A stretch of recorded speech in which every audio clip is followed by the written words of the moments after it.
Je vais prendre 10 minutes juste pour nous laisser une parole qui va nous permettre, qui va nous aider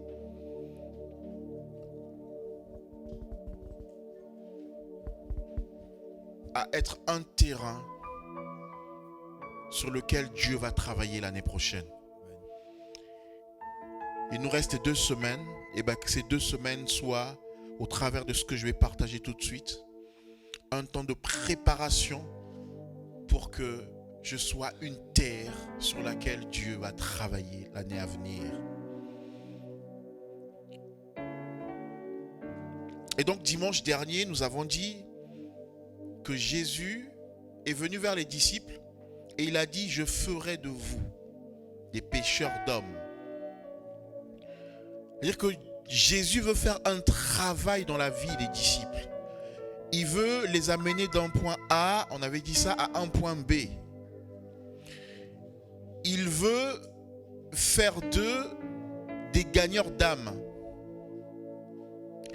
En fait, avant de faire d'eux des gagneurs d'âme, avant qu'ils passent dans l'action d'aller gagner des âmes, Jésus veut faire un travail en eux. Et c'est merveilleux de voir Dieu qui veut faire un travail en nous. Vous savez, il y a des gens qui ne veulent pas faire de travail en nous. Ils nous voient, non, moi j'ai pas envie de...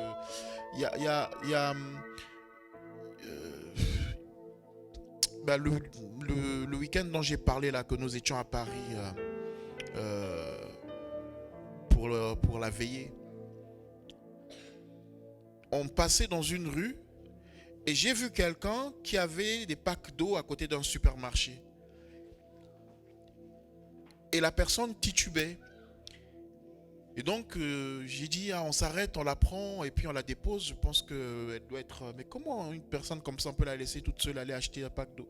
Donc, on voulait s'arrêter. Et puis, en fait, quand on voulait s'arrêter, on remarque que la personne, elle n'est pas infirme en fait. Elle ne titube pas parce qu'elle est infirme. En fait, c'était un fou. Donc après, bon, on est parti.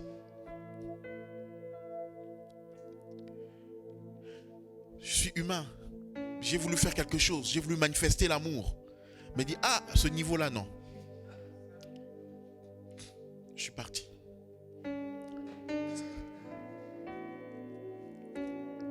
C'est souvent comme ça. C'est-à-dire que je me souviens un jour, on habitait encore à Giberville, on rentrait à la maison et on a vu 2 personnes, il avait neigé, il faisait froid, qui étaient là dans la rue vers Giberville.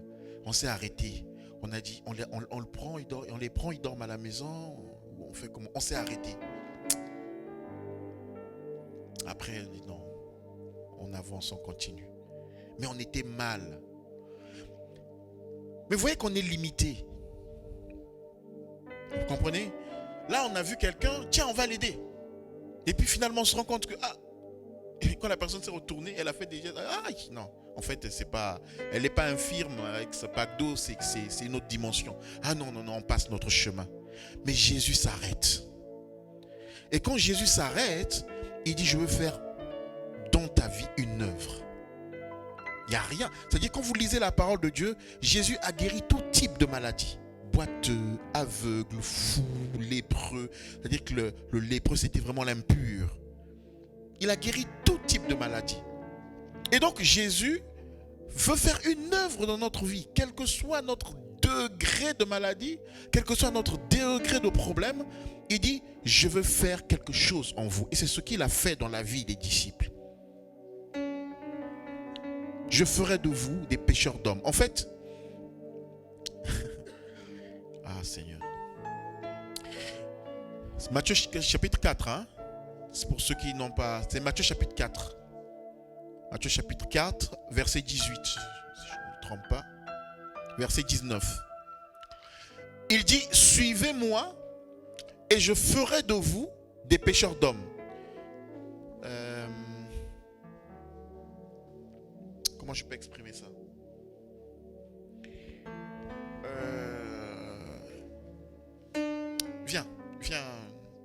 Viens Alex. Anthony, viens. Donc ça, c'est l'apôtre Pierre au moment où Jésus le rencontre. Ça, c'est l'apôtre Pierre au moment où Jésus dit, je ferai de vous. Je peux te tourner comme ça. Ça, c'est l'apôtre Pierre quand Jésus dit, je ferai de vous. Je ferai... Ok? Et ça, c'est l'apôtre Pierre quand... qu'est-ce que j'ai dit? Quand Jésus l'appelle. Ok? Jésus appelle Pierre. Quand je prends ces deux exemples parce que les deux sont grands, mais il y a une petite différence. Hein, donc on voit quand même que là, il est plus âgé et là, il est un peu plus jeune. Donc lui, on va dire autrement, il est un peu plus vieux et lui, il est un peu plus jeune. Mais lui aussi va vieillir parce qu'il deviendra comme ça. Ok. Donc Jésus est avec Pierre et il dit, je ferai de toi un pécheur d'hommes. Donc Jésus est en train de le regarder dans son état, dans sa situation. Mais quand Jésus dit, je ferai de toi, Jésus est en train de le voir comme ça. Il n'est pas en train de voir le cheminement, mais il est en train de dire, regarde, il le voit dans la finalité. Et ça va encore plus loin. Il le voit dans l'action d'être en train de gagner des âmes, d'avoir le cœur pour les âmes. Je ne sais pas si vous comprenez ce que je veux dire. Je ferai de toi, il dit suivez-moi, donc suis-moi, et je ferai de toi un pécheur d'hommes. C'est-à-dire que Jésus est en train de le voir, je vais prendre un autre exemple. Jésus est en train de le regarder, il dit, je te vois en fait président. C'est comme ça que je te vois déjà. Toi, tu te vois dans ton état, mais moi, je te vois déjà président. Maintenant, suis-moi et je t'emmènerai au stade pratique de président. Donc, tu deviendras, il y aura une transformation. Vous voyez bien que là et là, ils sont différents, bien qu'ils soient grands, mais il y a une différence.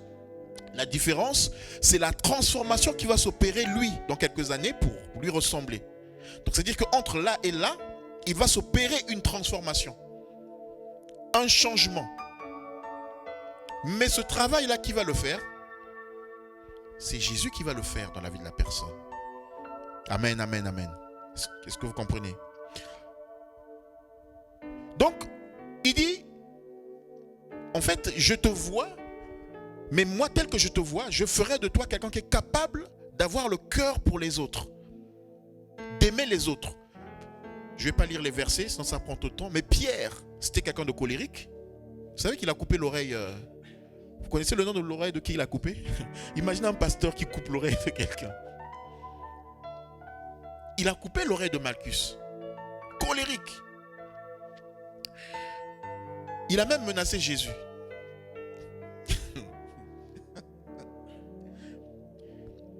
Il dit non, non, non, non, non. Tu n'iras pas là, tu n'iras pas à la croix. Il a même menacé ceux qui étaient autour de Jésus, les autres disciples. Il dit, mais tu vois, Jésus, même ceux-ci là, quand tu seras une pierre d'achoppement pour les autres là, tu vois, comme par exemple on est là, puis tu vois, les autres, tes disciples là, même eux quand tu seras une pierre d'achoppement, mais moi, oh non Seigneur. Vous voyez le cœur qu'il avait, il n'avait pas le cœur pour les autres. Mais pourtant Jésus quand il regarde, il dit, je ferai de toi, je vois comment tu es, mais je ferai de toi quelqu'un qui a le cœur pour les autres, un pécheur d'hommes. Mais qu'est-ce que toi tu dois faire? Qu'est-ce qu'il doit faire?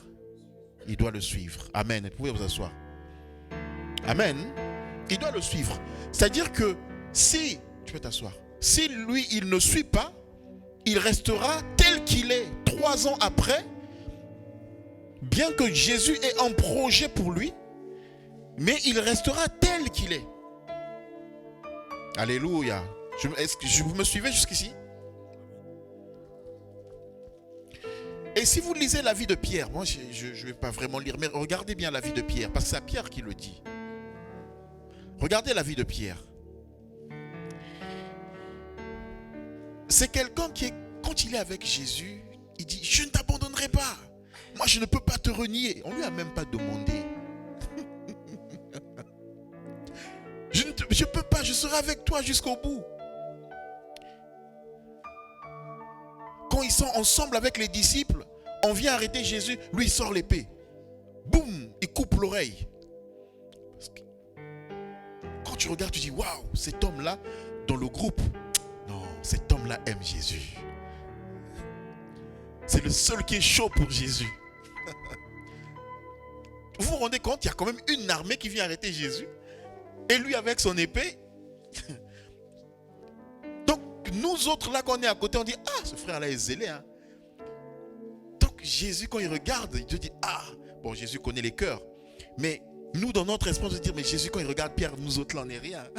Il y avait un des disciples, la Bible dit, je crois que c'est dans Marc, qui avait fui, il était tout nu.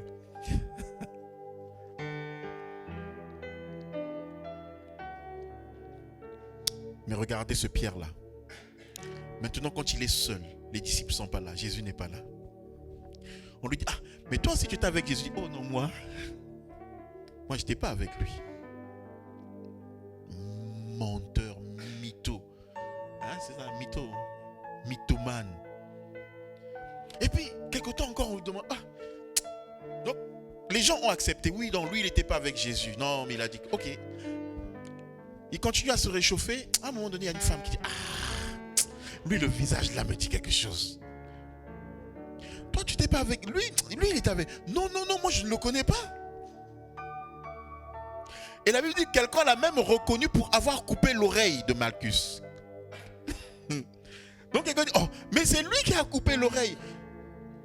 Et la Bible dit que Pierre a fait des imprécations. C'est-à-dire que c'est des malédictions. Hein, comme on dit, on est au pays, on faisait comment? Qui sait comment on faisait au pays? Hein, c'est ça. Hein? Donc je me coupe la tête, donc je meurs, quoi. C'est ça que ça veut dire en fait. Surtout quand pour savoir si quelqu'un ment vraiment, quand on faisait ça, regarde la manière dont elle va faire. Quand elle commence loin comme ça veut dire que et puis elle prend la position. Je jure, c'est pas moi, c'est que c'est elle. Tu as connu ça? Vous avez connu ça? Non? C'est pas dans la culture. Chez nous là-bas au Congo, comme on ment beaucoup.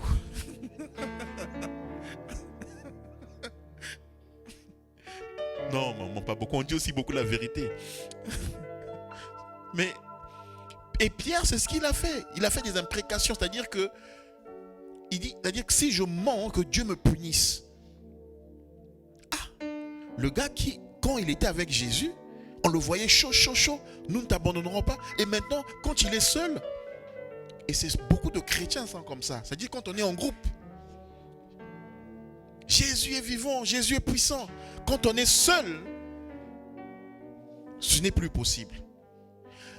Mais vous allez remarquer que ce Pierre-là, Jésus le regarde, il dit, toi là, quel que soit ce que tu es, tu vas me renier, tu vas me rejeter, tu es violent.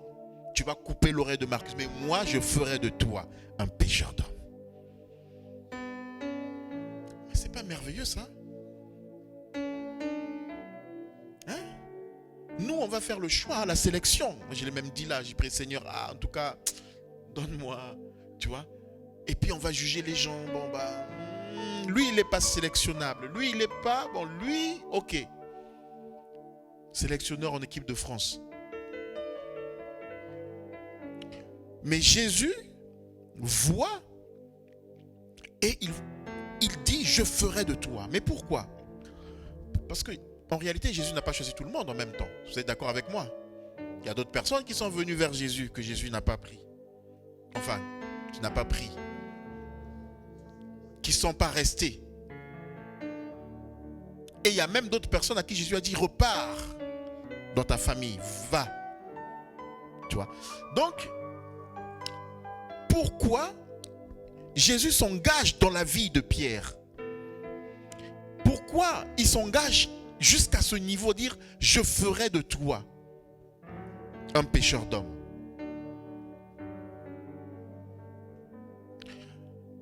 Parce que Jésus voit le cœur.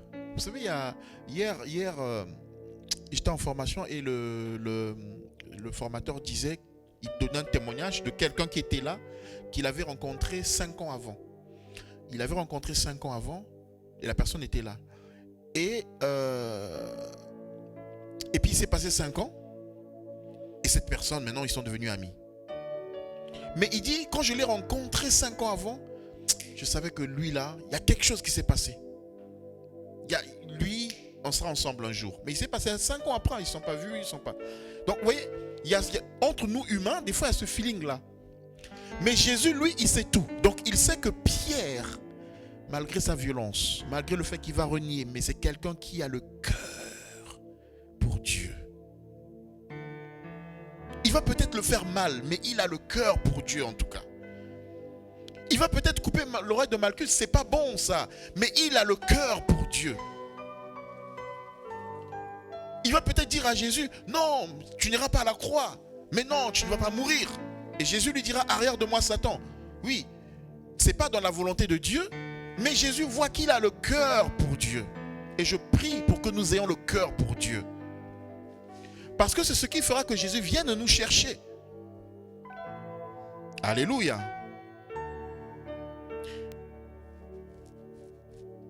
Et j'aime bien cet exemple parce que Jésus n'investit pas dans n'importe qui. Ça peut peut-être choquer ce que je suis en train de dire. Mais Jésus n'investit. Moi, si je suis investisseur, je vais investir dans quelque chose qui va fonctionner. Si je sais que ça ne va pas fonctionner, je ne vais pas prendre,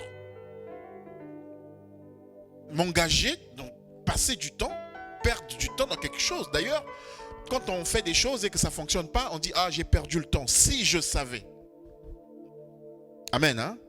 Ok? Mais nous, on n'a pas la préscience de Jésus. Jésus sait tout à l'avance. Mais nous, on ne l'a pas. C'est pour ça que des fois, on va investir dans quelque chose, dans une vie, et puis finalement, il n'y a plus rien. Bon, de notre point de vue, hein, quand on dit il n'y a plus rien, de notre point de vue. Parce que tu peux investir dans la vie de quelqu'un qui ne te le rend pas, mais qui le rend ailleurs. Et qui est transformé pour servir ailleurs. Donc, toi, de ton point de vue, tu dis que j'ai investi du temps pour rien. Mais en fait, non, pas pour rien. Puisque cette personne est utile ailleurs. Amen. Mais regardez bien, Jésus choisit 12 disciples. Parmi les 12, il ne choisit pas 2 qui sont comme Judas. S'il avait choisi 2 qui étaient comme Judas, là j'aurais compris qu'en fait Jésus, oui, il investit dans des choses à perte. Non, il n'y en avait qu'un. Pourquoi? Parce que malgré que Jésus savait que Judas allait le trahir, il fallait qu'il y ait quelqu'un pour ce plan-là, parce que c'était un plan du salut. Mais malgré qu'il y avait Judas qui allait le trahir, donc Jésus l'a choisi. Mais en même temps, Jésus lui a donné la possibilité de se repentir. C'est-à-dire que 3 ans, il est resté avec Jésus, il a entendu la parole. Jésus lui a même fait confiance, lui a donné la caisse. Donc pendant 3 ans, il pouvait se repentir. Il ne s'est pas repenti. Et parce qu'il ne s'est pas repenti, si vous lisez dans Jean chapitre 13, hein, quand il est sorti, quand Jésus a dit que c'est toi qui vas me trahir, si vous lisez, vous allez dire que Satan est entré en lui à ce moment-là. Je ne sais pas si... Hein, c'est à ce moment-là que Satan est entré en lui. Donc ça veut dire qu'il avait la possibilité, 3 ans lui ont été donnés, pour changer l'attitude de son cœur tout le temps qu'il marchait avec Jésus. Donc on voit qu'il y a des personnes qui peuvent marcher avec Jésus pendant 3 ans, avoir une responsabilité, pourtant leur attitude de cœur ne changera pas. Que ce ne soit pas notre cas dans le nom de Jésus. Alléluia. Donc il faut que le cœur soit disposé. Et donc Jésus n'investit pas, Dieu n'investit pas dans n'importe qui. Regardez, il dira j'ai choisi qui? Ésaü, c'est ça, hein? J'ai choisi Ésaü et j'ai rejeté Jacob. C'est ça, hein? Non, c'est pas ça.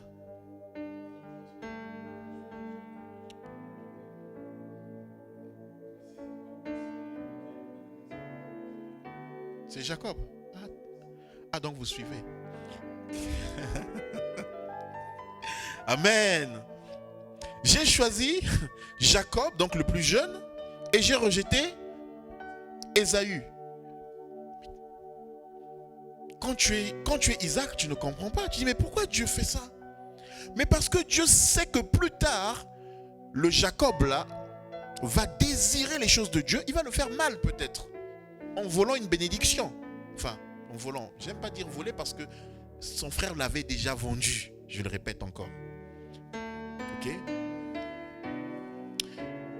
Mais il savait aussi que Ésaü aurait bradé son droit. Dieu le savait à l'avance, mais les parents ne le savaient pas. Donc il y a des choses que Dieu fait des fois, nous ne le comprenons pas.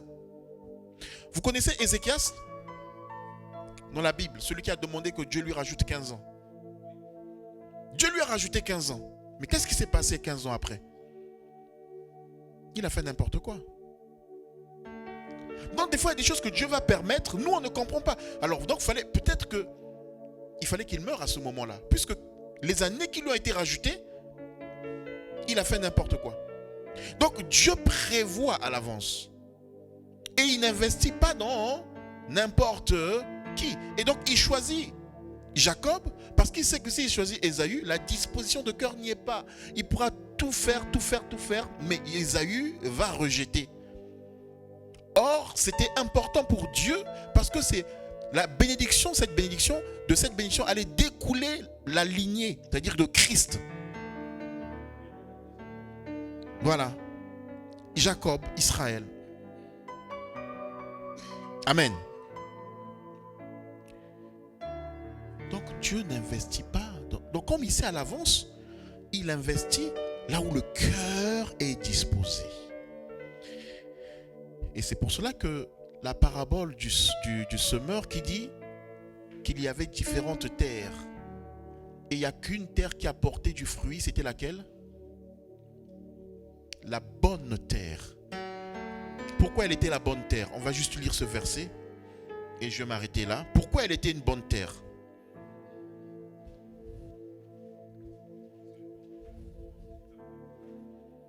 Pardon? Pourquoi elle était une bonne terre? Il y a une terre favorable? Alors, amen. Matthieu chapitre 13, je vais lire. Bon, vous connaissez la parabole, hein. Je ne vais pas lire la parabole. Le semeur, il passait, il semait. Vous voyez, il y a toujours l'action des deux personnes. Dans Matthieu chapitre 4, on voit qu'il y a l'action de Jésus qui veut faire un travail en nous. Mais il y a aussi, nous, notre action qui est de suivre Jésus. Amen, hein? Donc, il y a deux actions qui rentrent en compte. Et dans la parabole du semeur, il y a l'action du semeur qui est en train de semer. Mais il y a aussi l'action de la terre, comment elle est. Les deux vont ensemble. C'est-à-dire que Dieu va semer en nous, mais il n'y a pas que Dieu qui doit faire le travail. Notre disposition de cœur favorable va emmener le Seigneur à réaliser ses promesses dans nos vies. À nous emmener là où il veut. Il y a les deux actions. Il n'y a pas que Dieu qui fait, mais on fait avec lui. Amen. Donc, vous connaissez la parabole. Je lis juste l'explication de la parabole. Versets 18 à 23. Matthieu chapitre 13, 18 à 23. Je lis. Vous donc, écoutez ce que signifie la parabole du semeur. Lorsqu'un homme écoute la parole du royaume et ne la comprend pas,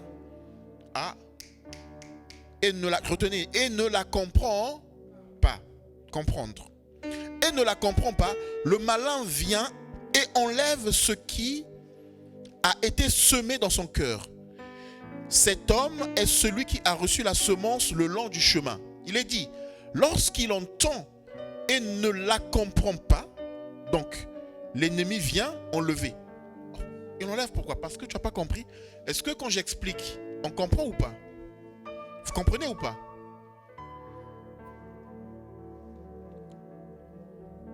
Est-ce que quand tu prêches par exemple à quelqu'un dans la rue, des fois, il comprend des fois ou pas? Intellectuellement, il comprend.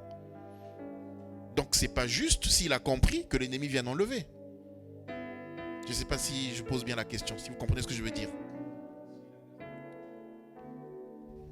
Si, amen.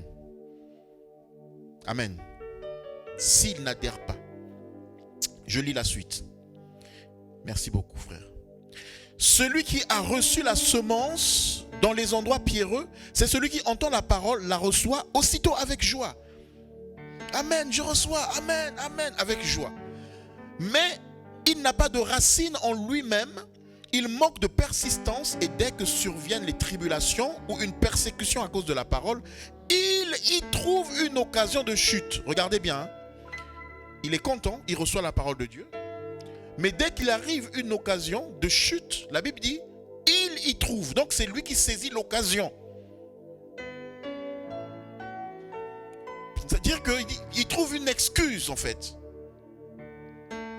Ah, mais moi on m'a tapé à l'école, donc non, je viens plus à l'école. J'ai parlé de Jésus, on m'a tapé à l'école. Donc j'arrête. Amen. Non, je passe. Celui qui a reçu la semence parmi les épines, c'est celui qui entend la parole, mais en qui les soucis du siècle et de la séduction des richesses étouffent cette parole. Il la rend infructueuse. Les désirs de la chair, les soucis de la vie, tout ça. Maintenant, regardez le dernier. Celui qui a reçu la semence dans la bonne terre, amen, c'est qui? C'est celui qui entend la parole et la comprend. Opposé au premier qui ne la comprend pas. Alors, il dit, il porte du fruit, un grain en donne 100, un autre 60, un autre 30. Il la comprend. On a dit, en opposition au premier, le premier ne comprend pas. Mais on a dit que comprendre ici, en fait, ce n'est pas au sens intellectuel, compréhension. C'est au sens adhésion. Et le mot comprendre ici,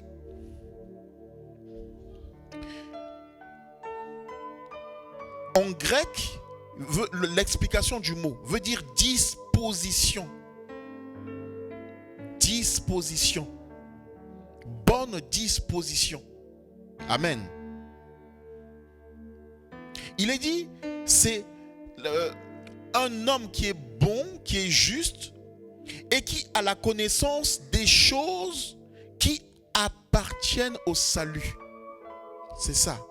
Le mot comprendre veut dire quelqu'un qui a une bonne disposition et qui comprend les choses qui amènent le salut.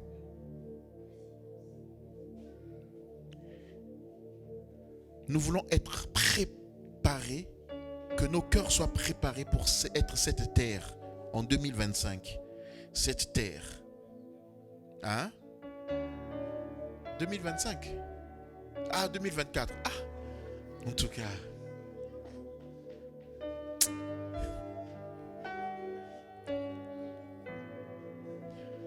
Bon, qui veut 2025? Bon, qui veut 2024? Ah, donc vous voulez repousser quoi? Non, vraiment ma prière c'est que nos cœurs soient disposés pour que Dieu fasse ce travail. Parce que Dieu veut faire un travail en nous. Regardez, quand on entend les témoignages qu'on a eu tout à l'heure là, mais c'est parce que Dieu a fait un travail. Mais pourquoi il a fait un travail? Parce qu'on l'a cherché. Chacun a témoigné ici ce qu'il a vécu. Donc chacun a cherché Dieu d'une certaine façon ou d'une autre. Voilà. Mais chacun a cherché Dieu à sa façon. Peut-être personnellement, par des conseils, en lisant la parole. Et bien en le cherchant, en ayant un cœur disposé, Dieu a fait quoi? Les témoignages, on les a donnés. Dieu a fait son travail en vous. Donc il dit à Pierre, suis-moi. Je prie pour que cette année qui arrive, que tu suives Jésus. Et ça n'a pas toujours été facile pour Pierre de suivre Jésus. Ça n'a pas toujours été facile, mais ils l'ont suivi. Que nos cœurs soient des terres fertiles dans le nom de Jésus. Est-ce que tu peux dire que mon cœur soit une bonne terre dans le nom de Jésus? Que mon cœur soit une bonne terre dans le nom de Jésus. Je veux préparer mon cœur à être cette terre où Dieu va faire un travail. Et vous savez, quand Dieu fait un travail en vous, ne vous inquiétez pas. Il ne s'arrête pas qu'à vous. Il le fait autour de vous. C'est quelqu'un qui disait, oui, j'ai envie que le monde change. J'ai envie que les gens changent. J'ai envie que les gens changent. Et puis quelqu'un un jour lui a dit, ah mais toi tu nous saoules avec ça. Tu veux que le monde change, que les gens changent. Toi change d'abord. Et tu vois que les gens autour de toi vont changer. Amen. C'est pour cela qu'il dit, je ferai de toi pécheur d'hommes. Mais en fait, c'est je te transformerai. Donc, quand tu vas être pécheur d'hommes, tu vas gagner des hommes. Mais ces hommes-là seront gagnés parce que toi, tu es déjà transformé. J'aurais fait un travail en toi. Donc, pour te rendre non seulement capable de gagner les autres, mais parce que toi-même déjà, tu as vécu un travail en toi. Que Dieu nous aide dans le nom de Jésus. Et cette année qui vient, je déclare encore et je le redis, que nous soyons de bonne terre, qui va porter du fruit qu'on va voir. Que dans notre travail, qu'on voit du fruit. Que dans nos maisons, qu'on voit du fruit. Aujourd'hui, je suis à quel stade? Demain, je veux être à un autre stade plus élevé. Amen. Nous ne voulons pas reproduire les mêmes choses. Nous ne voulons pas rester au même endroit, stagner, mais nous voulons avancer. Et que ce que Dieu a commencé à faire, qu'il continue pour l'année à venir. Et que nous ayons encore des témoignages plus forts, de restauration complète dans nos vies, dans le nom de Jésus-Christ, de guérison complète dans nos vies. Et que le Seigneur nous utilise puissamment. Dieu peut t'utiliser puissamment. Dieu veut t'utiliser puissamment. Que le Seigneur nous bénisse. Nous allons prier les uns pour les autres. On va d'abord prier chacun pour lui-même. Tu vas dire, Seigneur, je veux que tu fasses de moi cette bonne terre. Avec une prédisposition. Quand Dieu me voit, qu'il voit que celui-là, si j'investis dans sa vie, même malgré ses erreurs, mais si j'investis dans sa vie, il va faire quelque chose. Prions dans le nom de Jésus-Christ. Alléluia. Seigneur, nous voulons être de bonne terre. Dans le nom de Jésus-Christ. Seigneur, nous voulons être, je veux que mon cœur soit une bonne terre. Élève ta voix, prie pour ton cœur. Je veux que mon cœur soit une bonne terre. Je veux une bonne prédisposition. Je veux une bonne prédisposition de cœur, Seigneur. Je veux être cet homme qui s'intéresse à toi. Qui t'aime au-delà de tout et malgré tout, Seigneur. Je prie afin que cette année à venir, Éternel notre Dieu, soit une année où la disposition de mon cœur amènera des fruits dans ma vie. Une graine qui va donner 30, qui va donner 60, qui va donner 100. Mais elle donnera du fruit en fonction de ma disposition. Je ne veux pas m'arrêter à 30 ou 60. Je veux aller au-delà, à 100%. Alors je prie pour que mon cœur soit disposé. Je prie pour quelqu'un ici, Seigneur. Je prie pour un frère. Je prie pour ma sœur.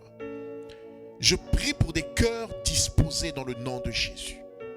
Des cœurs qui disent, je me livre totalement. Pas partiellement, mais totalement, Seigneur. Et que ce soit une vérité, une réalité. Je me livre totalement, Seigneur. Je prie pour des cœurs qui se livrent complètement. Où toi tu dis, je viens et je veux faire une œuvre dans ta vie. Je vais t'amener d'un point A à un point B. Je vais emmener un miracle dans ta vie. Là où les gens ont dit, les hommes ont dit que tu vas échouer, moi je t'emmène dans la victoire. Et je prie pour cette disposition de cœur dans le nom de Jésus-Christ. Alléluia.